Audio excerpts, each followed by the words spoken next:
วันไหนโตเอาวันนี้เอาโทรศัพท์ถ่ายโตอยู่เขตบ้านน้อยเชียงดา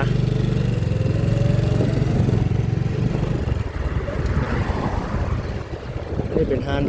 เป็นอันดับหนึ่งของเกาหลี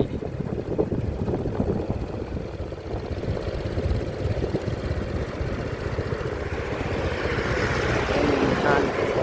ค่าปิ้งออกปิ้งเย็น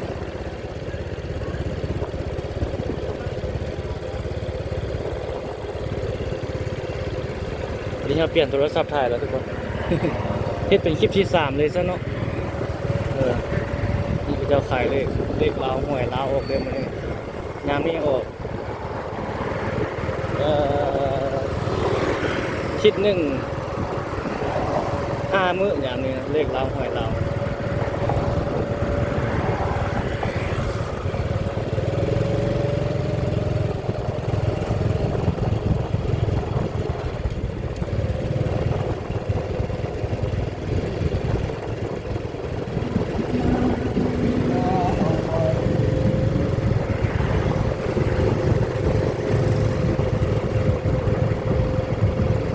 นี่ก็จะจัดงานนึงอยู่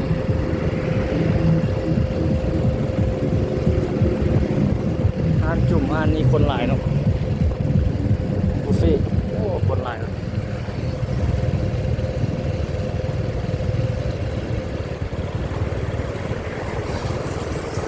โอ้ผู้สาวล่างรถนี่จะเป็นล่างรถก่อนเงินเนี่ย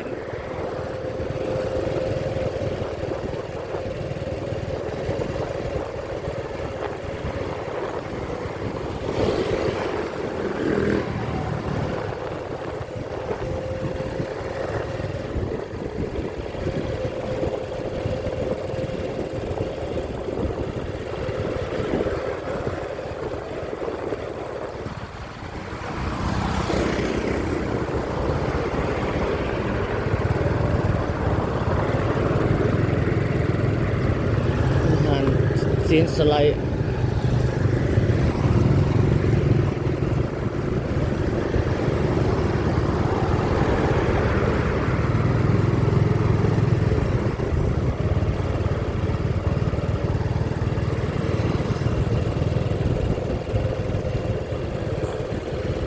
งานเขตตลาดบ้านน้อยเชียงดา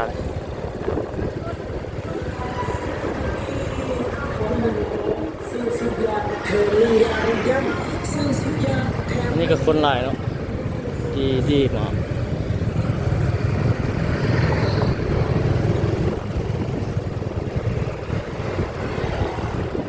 บิ๊กซีในบ่หลายปานใดเขาเข้าไปซื้อนั้นก็ซื้อน้ำก็ต้องซื้อสปอนเซอร์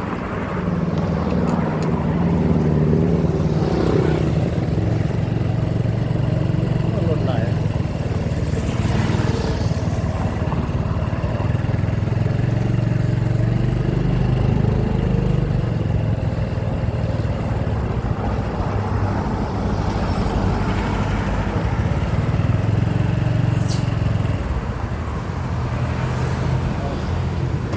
อยู่น้ำเนาะโลกไกลไล่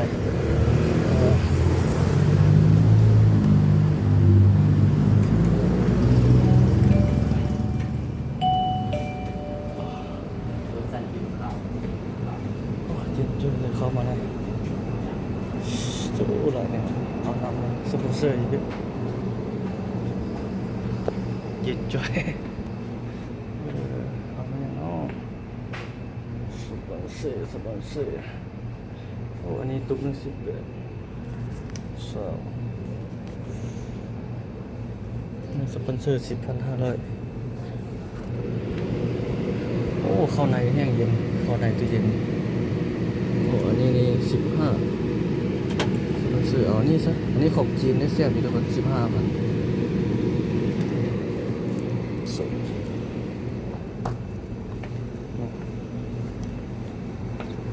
หลายอย่างในเครื่องไทยเต็มพอป้องเลยเท่าไรใน16ปลากระป๋องโอ้นี่แพงไว้50 ปลายพันนี่ห่อเท่าไรโอ้นี่8,000เลย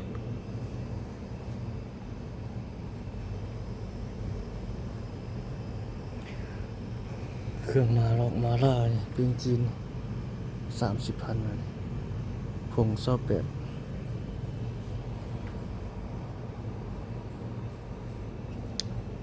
มีกล้อง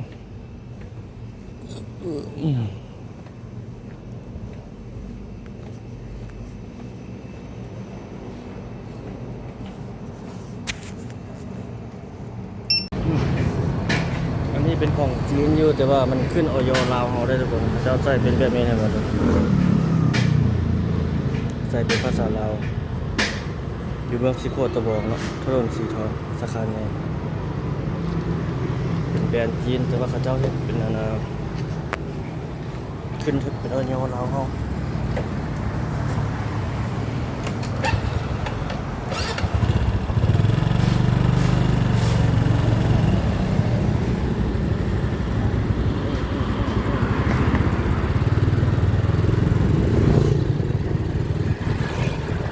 ครับคนบ้านนี้เดี๋ยวเข้าไปทางนั้นดูแหละโอ้ลมไหล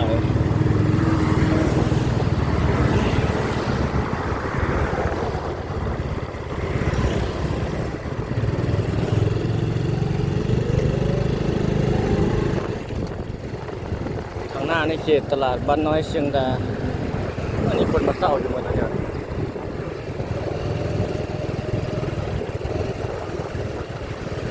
แนวกินหลายอยู่ไหนอาหารพื้นบ้านตามฤดูกาลแบบบ้านๆเฮานี่แหละตลาดชุมชนบ้านน้อยเชียงดา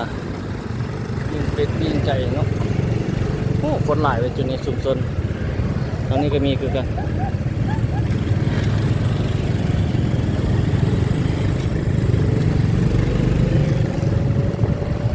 ยิงเปิ้งมันอย่างเป็นเรื่องนี้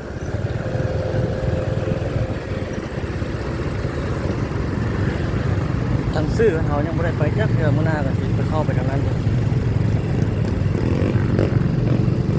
นี่เขากลับเลย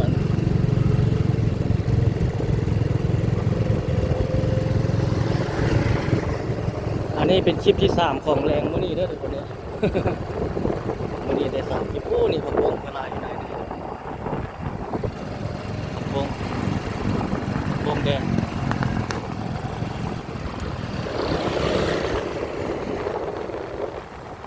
โอเคนี่ตลาดลายเนาะหรือว่าเป็นตลาดฮันเบียร์เป็นตลาดปิ้งเป็ดที่นี่ก็มีคือกันนี่มาปิ้งเงิน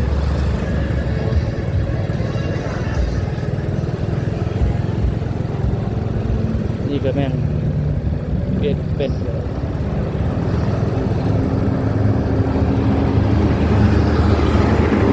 เสียงเลยนอนไป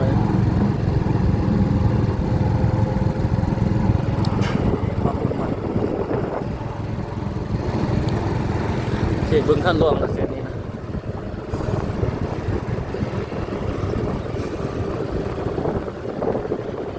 ไปทางนั้นคนโอ้พระเจ้ากำลังเห็นตื่นเต้นอย่างไรทางไหนโอ้ปวดสาวไป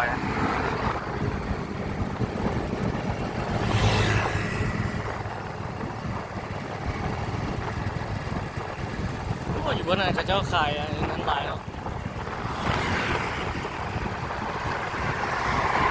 ขายผักขายมีขายแนวกินให้เบิ่งเนี่ยก็บอกหลาย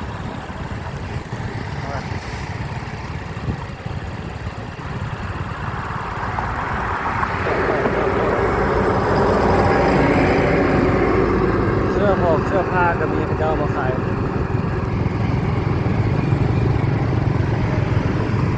แนวไปพุ่นเลย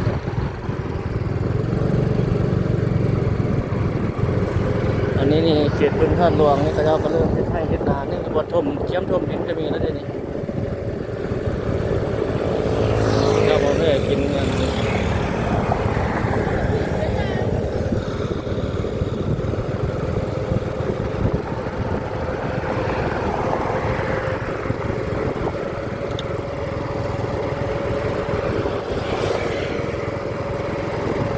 ตัวนี้ก็มีร้านอาหาร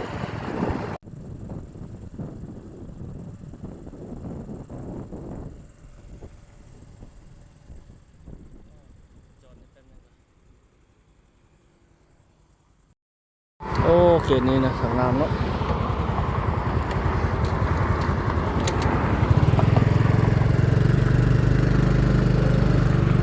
โอ้นี่อันนี้ไปเนี่ย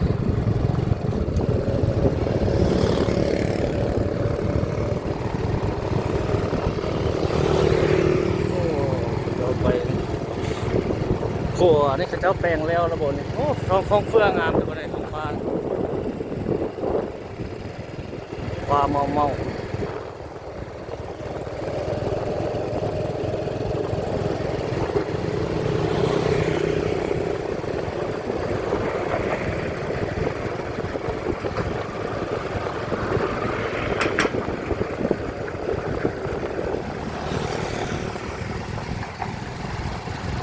โอ้ทางนี้เนาะบรรยากาศ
ยอดได้เป็นไก่โอ้ควายมีควายเล่น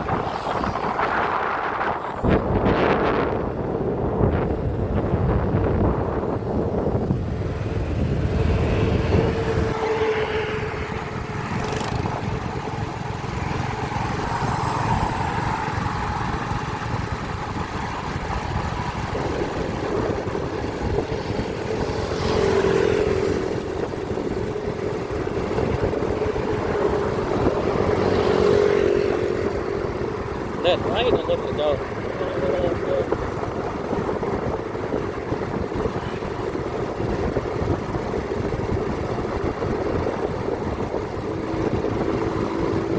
จุดนี้บ่แน่ใจว่าขึ้นกับบ้านอย่างละจุด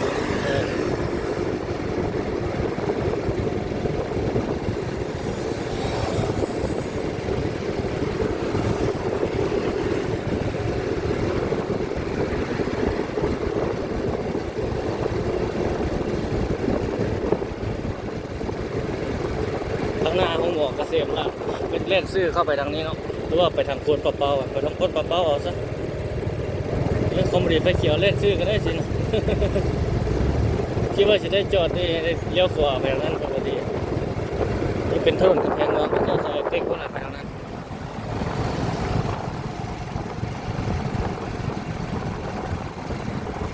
ก็ขายเป็ดไก่อย่างนี้หลายอยู่ทางงานห้องหมอเกษมราษฎร์เป็นห้องหมอของคนไทยในยังจันทน์ในลาวเขาเป็นห้องหมอดังเลยแหละห้องหมอเกษมราษฎร์อินเตอร์เนชั่นแนล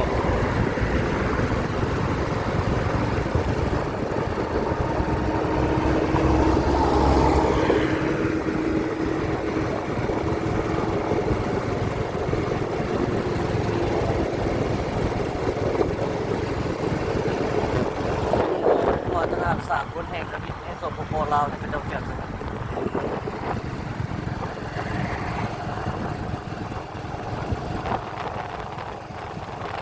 ่บริษัทคนจีนด้วยกันนี่ไปแบบว่า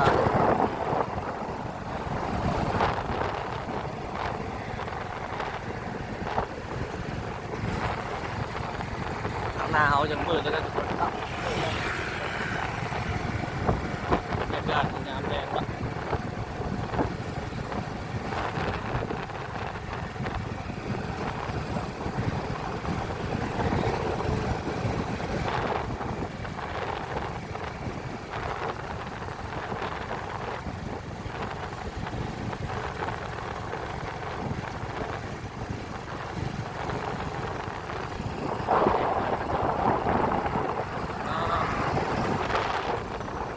มาตลอดแต่ยีรังกล้องใช้ตลอดเนาะ เห็นเรือนหลังงาม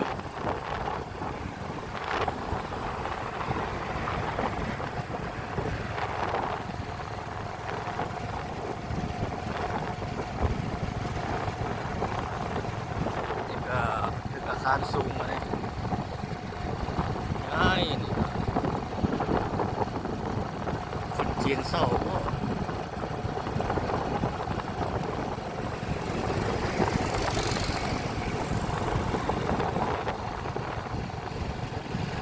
น่าจะเข้าไปก่อนเลย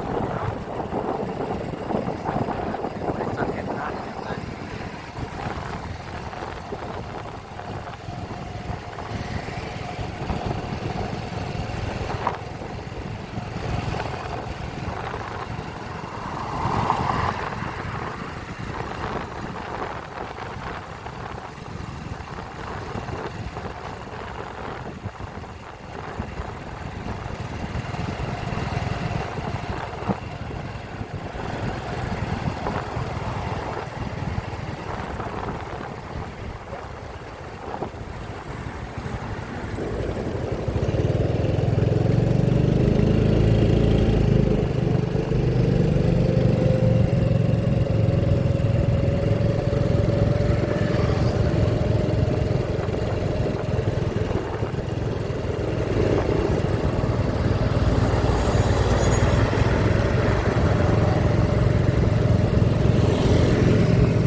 เศร้าเศร้าโอ้เป็นอันที่สอดใส่นะเวียงจันทร์เซ็นเตอร์สอดเอาพุ่นละโอ้รถมาหลายเขาไม่ได้ไปที่เที่ยวไปเนี่ยทางหน้าเกิดทั้งหมอด้วยสามโอ้เจ้าไปนั่งกินเพลงอย่างนี้นะ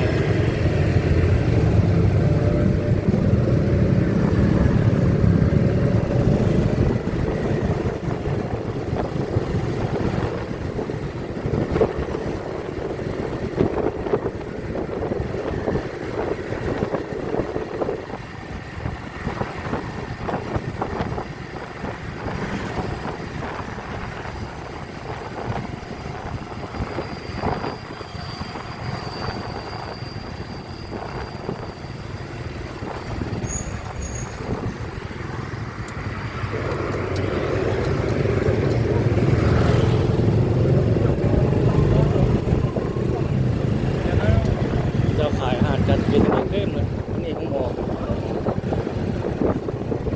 อร้อยสามห้องหมอ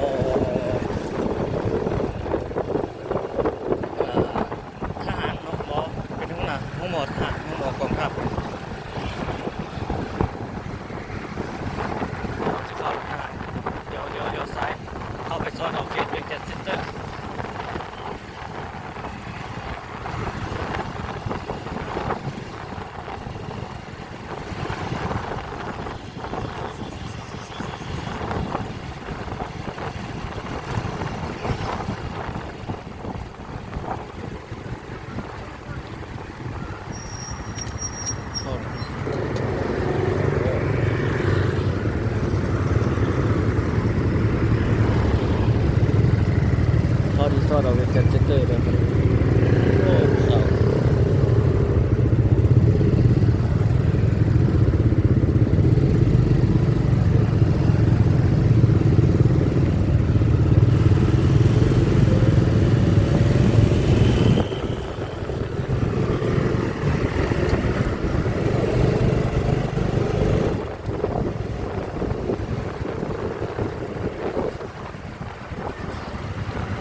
ดอกถนนคูเวียงก็แต่ว่าเสียงดังเนาะเอาเล่นไว้ในเสียงลมแม่งสิดังแฮงเข้า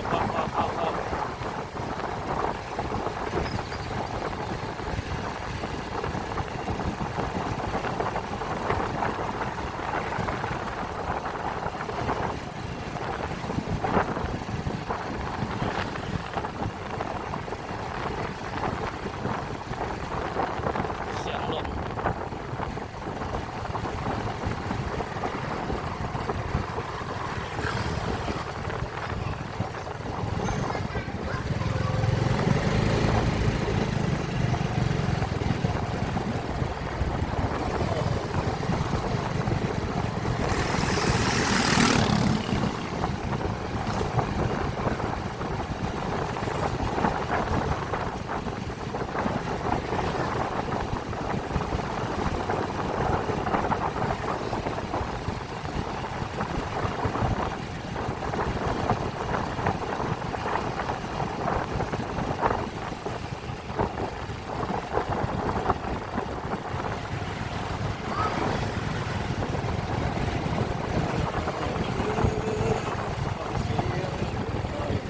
เร็วฟอ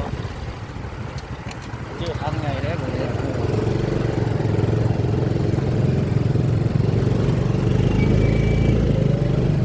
ถนนคูเวียงแล้วเด้อนี่ทุกคนเลย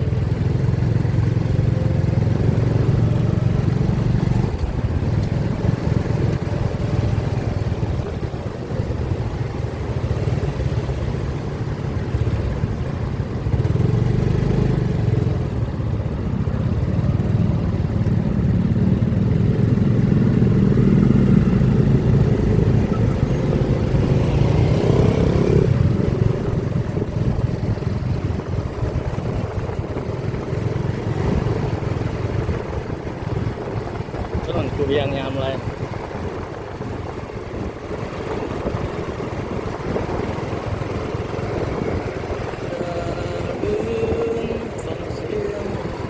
นี่เดียวหลายร่วงตึงเบิ่ง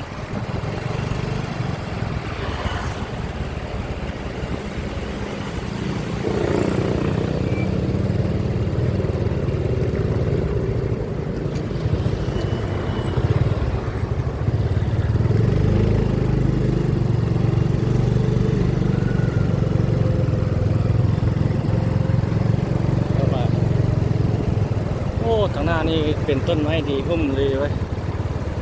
ถนนคูเวียง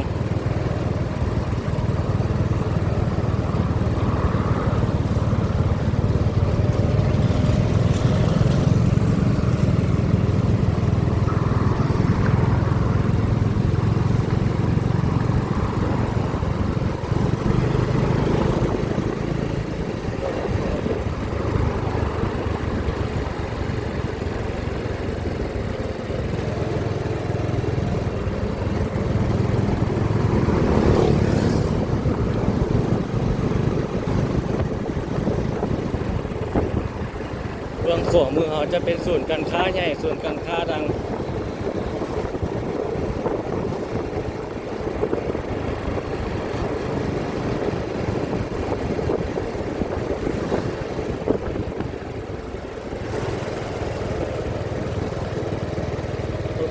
ปุ๊บมาเนี่ย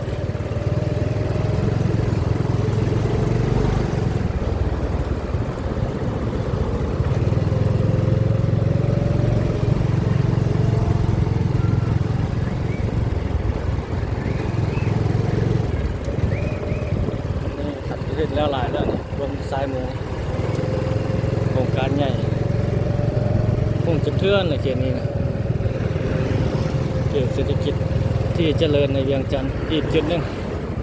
เป็นจุดซุ่มใหญ่เลยเขตนี้นะเราก็มาถ่ายตลอดดอก นาโรงแรม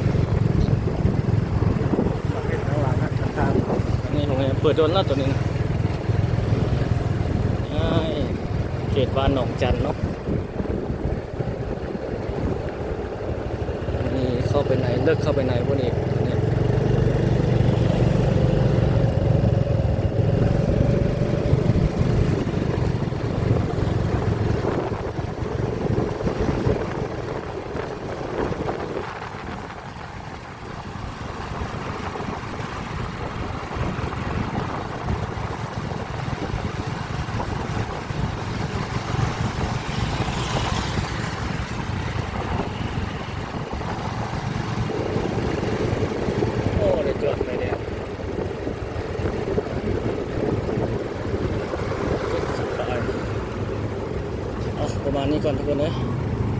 บกันใหม่คลิปถัดไปเนาะ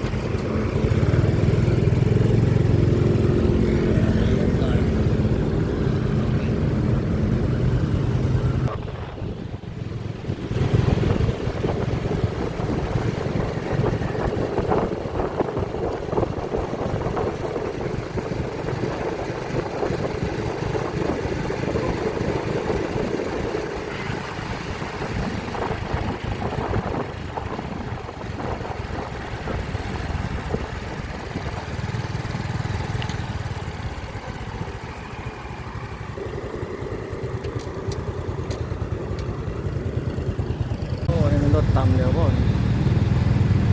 เป็นกู้ภัย